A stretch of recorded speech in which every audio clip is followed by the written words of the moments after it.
everybody, welcome back. This is Miss Faye, and this is my world.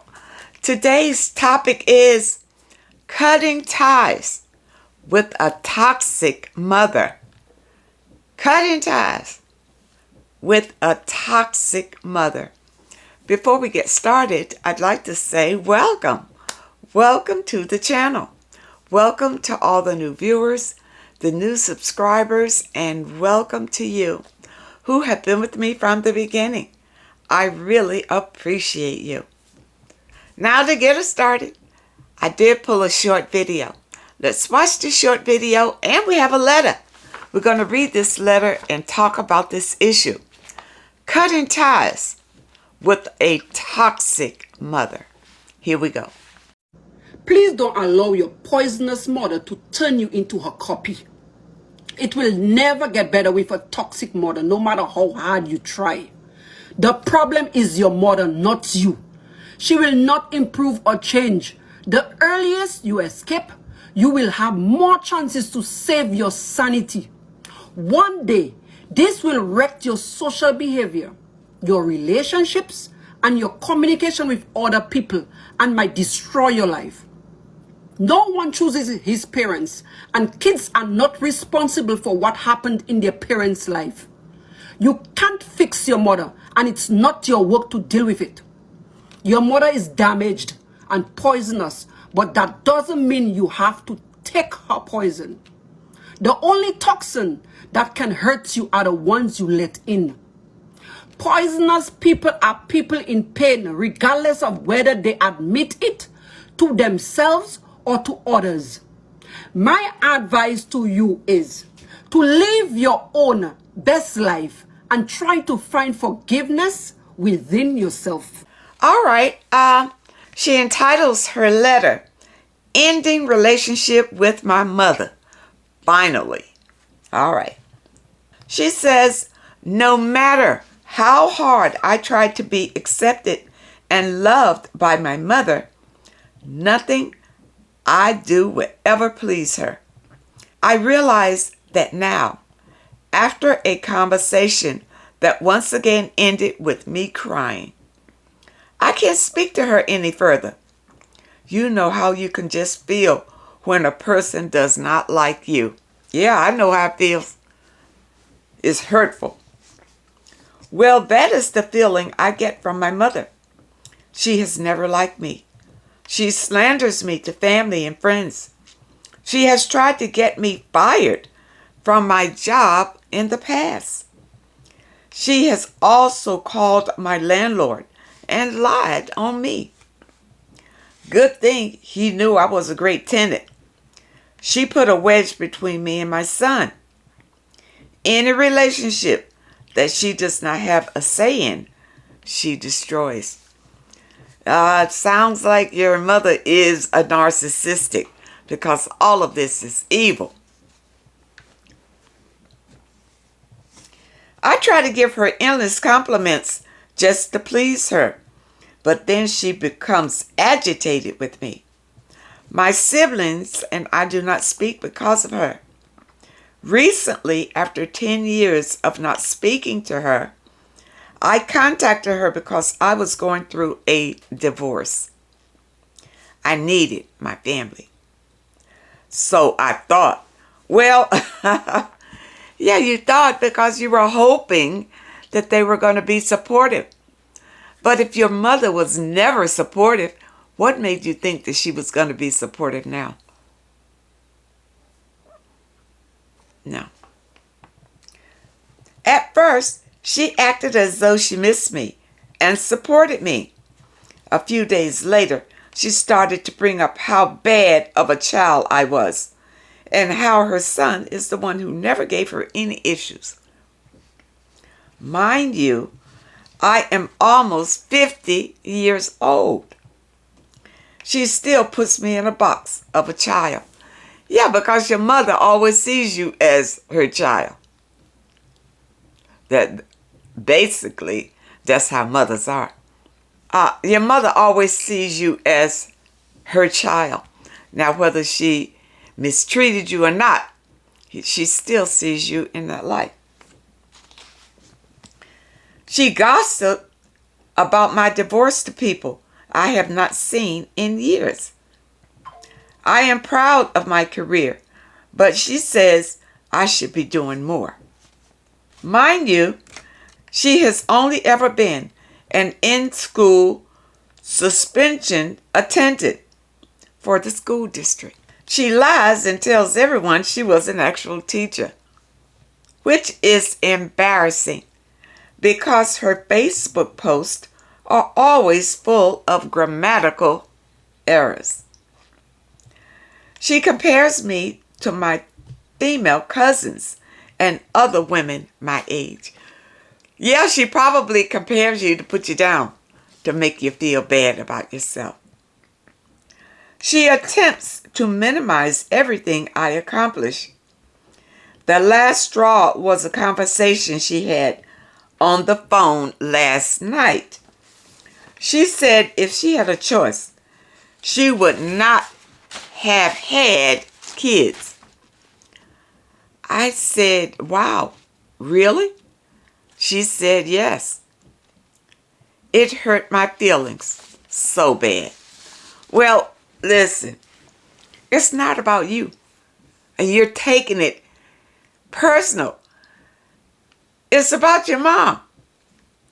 It's about her hurt, her heartbreak, her life. And that's why she is laying it out for you, because she's looking for someone else to blame for her own misery. And she's looking for somebody to join her in her misery. That's why she's laying it right at your feet. I don't gain anything from a relationship with her. The only reason I tried to make contact is because she is my mother. She is at every family event. So I am estranged from my family. I cannot coexist with her. She puts on a show around other people, but treats me like trash behind closed doors. I cannot be fake. I wish I could have my own village of love and friends to make me feel less lonely. You can. Your village of love and friends can be the ones that you meet on social media. It's true. You can find your village on social media, but you must walk away from these toxic people. They can't go with you. You can't take them with you, because if you do, then you will attract more toxic people into your life. You got to let them go. And you say in the letter that you're finally able to let your mother go. Your mother, I know we talked about it before. Your mother has not healed from her own wounds. So she's inflicting that pain on everybody else, especially you. Maybe it's something about you that reminds her of herself, which makes her have double the emotions against you. You understand? Maybe it's something about you that threatens her. It could be a number of things. It could be your energy. It could be the way that you look. It could be just the way your mother is when it comes to another female. You kind of mentioned in your letter about your other siblings. I guess they support her. And maybe you're the scapegoat. Maybe that's why you're feeling the pain of it all. You know, when I was growing up, I was the scapegoat, so I was in pain and torture all the time from my family. And I tried to distance myself from them too at an early age. I wouldn't go to the family birthdays. I wouldn't go to the family events. I tried not to go to any of their mess.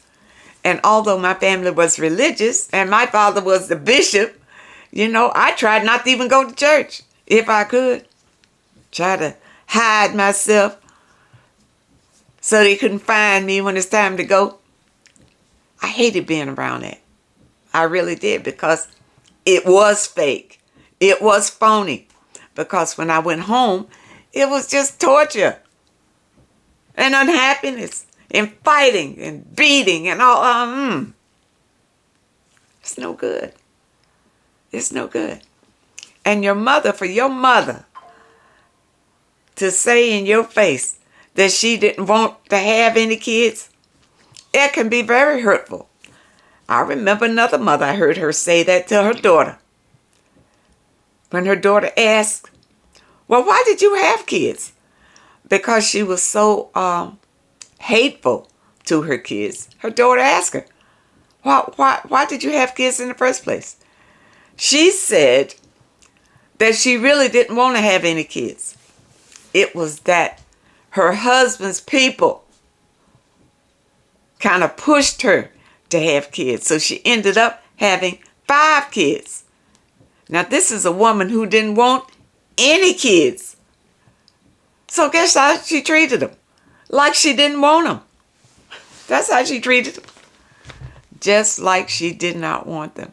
People, if you happen to have grown up in a home where your mother showed that she did not like you,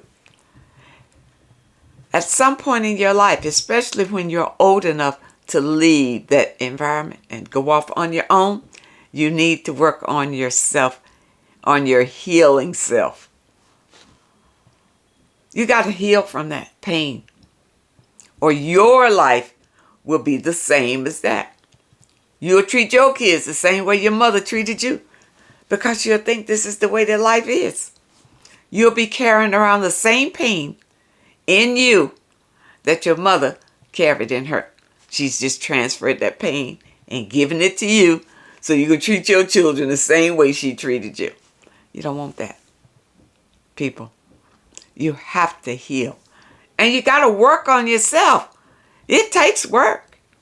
It really does. And it takes sacrifice, because you're not going to be doing the things that you used to do. You're going to change. And this is the only way that your life is going to change, if you change. And if people do things that hurt you, make you feel bad or sad, get away from them. And if you need to see them on occasion, let it just be on occasion. Don't spend a lot of time with them, because they would draw you right back down into that negativity and make you feel terrible about yourself. Don't. Walk away from it. And do things to empower your own life. And how do you do that? You go out and do things that make you happy. Occupy your time with things that make you happy. Don't sit around and worry about the things that you don't have. Appreciate what you do have. Love yourself. Be in gratitude about yourself all the time. And more blessings will come into your existence. I hope that you understand the message today. And I really hope that it helps. If you have a toxic mother, you may have to cut a tie with her. Love her from afar, because these mothers can damage you for life, and you do not want to grow up and be like your mother. And if you're already grown and you've already gone through that abuse, then you need to heal. You need to work on yourself. There's always a way out and a way better. I hope that you understand the message today. And I really hope that it helps someone. Now, those of you who may have a question that you'd like for me to answer, my email address is in the description. And if you're looking for your affirmation for today, the link is also in the description. And just remember, these affirmations help you to change the way that you feel about yourself. And as a result, it will change your reality. And also, if you're interested in these caps, they are available in my online store, and you'll find a link in the description. I want to thank you so much for joining me today. Thank you for your comments and your letters. And a very special thank you to those that leave a donation. I really appreciate all of you. I wish you all the very best. And I really hope to see you next time.